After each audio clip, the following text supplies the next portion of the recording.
হঠাৎ করে একটা আওয়াজ ভেসে আসবে। কে আওয়াজ দেয়?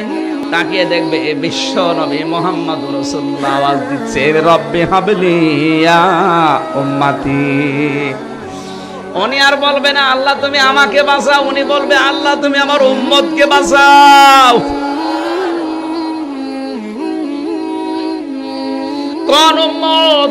যে উম্মত মদ খায়,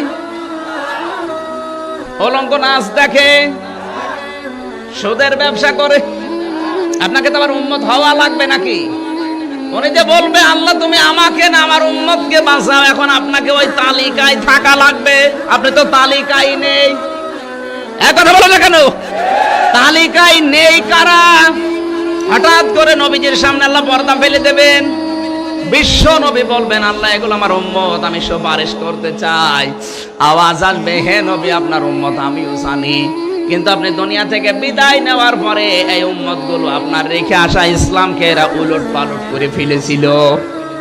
আর বাংলাদেশে উলট পালট বেশি চলছে।